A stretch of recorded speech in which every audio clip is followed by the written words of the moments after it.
suis soulagé parce que justice sera faite et ces gens comprendront qu'ils ne sont pas au-dessus de la loi. Alors, je vais dire merci à William Jordan de Jésus, le leader de la diaspora qui est aux États-Unis, qui m'a d'ailleurs informé qu'on a un compatriote qui est aussi en exil aux États-Unis, Patrice Nouma, qui a gardé cette vidéo pendant 5 ans. Donc c'est l'homme qui vous a contacté en vous disant « j'ai cette vidéo ». J'ai cette vidéo, voilà. Et j'ai supplié, donc il y a 4 jours, hein. C'est une histoire de 4 jours, alors qu'on m'a torturé en 2009. Voilà, j'ai dit, s'il te plaît, donne-moi cette vidéo. Alors, j'avais annoncé que je devais la publier mercredi. Et il y a des gens qui m'ont dit, essaye de publier.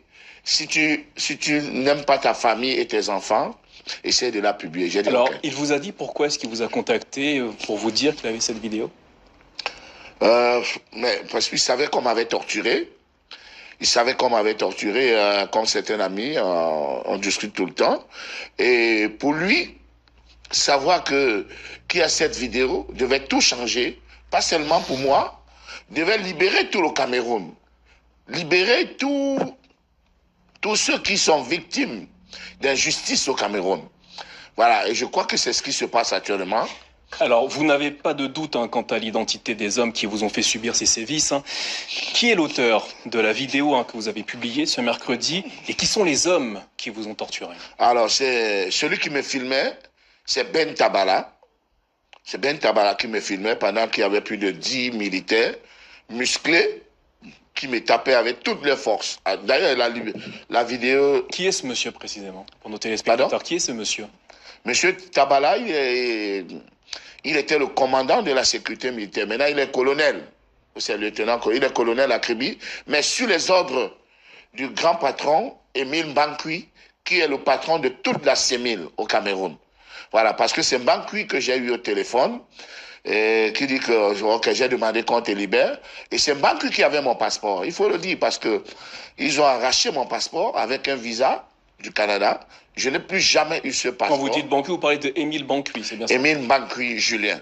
Voilà, c'est son nom. Émile Mbankui, qui est le patron de toute la sécurité militaire au Cameroun. Mais Tabala, lui, il était le commandant de la sécurité militaire à Douala. Il était le COMSEMIL de Douala. Longuet, savez-vous pourquoi est-ce qu'ils s'en sont pris à vous? Parce que ce ne sont pas des démocrates, ce sont des dictateurs. J'ai donné mon avis après une élection. J'ai estimé que c'est Maurice Kamto qui avait gagné. Vous parlez de l'élection présidentielle au Cameroun en 2018. En 2018. Et j'ai dit que c'est Maurice Kamto qui avait gagné. Et comme ces gens dont je vous cite, Tabala, Émile Mbankui et tous les autres, parce qu'on doit faire ce qu'ils veulent. On doit parler ce qui les plaît. Et moi, ma liberté de penser ne changera jamais, même s'il faut mourir. Alors, Joseph Betty-Assobo, le ministre de la Défense, a réagi à travers un communiqué et a ordonné l'ouverture immédiate d'une enquête au sujet de la vidéo que vous avez dévoilée ce mercredi. Qu'attendez-vous précisément de ces enquêtes? J'attends que justice soit faite. C'est vrai que chaque fois qu'on ouvre toujours les enquêtes au Cameroun, ça n'aboutit à rien. Mais cette fois-ci, la chance, c'est que je suis en Europe. Imaginez beaucoup de Camerounais qu'on a torturés, mais qui ne peuvent pas avoir un visa pour arriver en France, porter plainte ou en Allemagne. Ils sont là, ils meurent à petit feu. Alors, Dieu a choisi une personne pour libérer tous les Camerounais, pour mourir pour cette cause. Et je dis que Émile Mbankui et Tabala, on doit les déshabiller. Parce que un fonctionnaire est là pour servir le peuple et non se servir. Alors, il y aura une enquête, donc, mais est-ce que vous avez des preuves vis-à-vis des hommes que vous accusez de vous avoir fait subir? Mais la vidéo est là. La vidéo est là. Vous êtes sûr qu'il s'agissait des membres de la sécurité militaire? Vous avez aucun doute là-dessus? Sur aucun doute. Aucun doute. On doit les interpeller. On doit interpeller Ben Tabala, on doit interpeller Mbankui. Et maintenant, il y a des petits militaires, les lieutenants, les chefs, tout que je connais. Si je les vois, je leur dis, toi, tu étais là. Et ils vont se dénoncer. Ça, c'est sûr. Alors, à l'époque, vous aviez dénoncé les actes de torture que vous aviez subis. Dans une récente interview à Jeune Afrique, vous disiez ne pas avoir été soutenu par la population congolaise. Est-ce que vous pensez qu'aujourd'hui les choses ont changé? Camerounaise, pardon. Ouais. Est-ce que vous pensez qu'aujourd'hui les choses ont changé? Vous entendez, vous recevez des messages de soutien? Les choses ont changé. Tout le monde, les gens s'excusent. Vraiment, on n'avait pas cru. Quand tu me disais, on t'a torturé, personne ne croyait. Vraiment, excuse-nous. On a les larmes aux yeux. d'autres me disent libérateur. Toi seul, tu vas libérer le Cameroun. Même tous les politiciens réunis ne feront pas ce que toi tu vas faire. Dieu t'a choisi pour libérer le Cameroun. Et je crois que je suis prêt à mourir.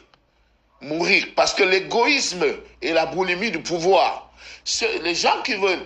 Imaginez un peu un papa qui a déjà fait 40 ans au pouvoir, il ne comprend pas qu'il doit aller se reposer. Mais Mbaki devait aller à la retraite, on l'a prolongé pour 3 ans. Alors imaginez.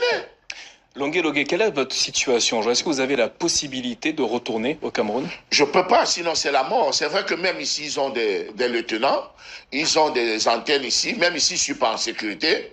Mais je vais m'organiser pour que mes sorties soient au moins contrôlées, pour que les gens que je fréquente soient choisis. Voilà, donc je ne compte pas rentrer au Cameroun.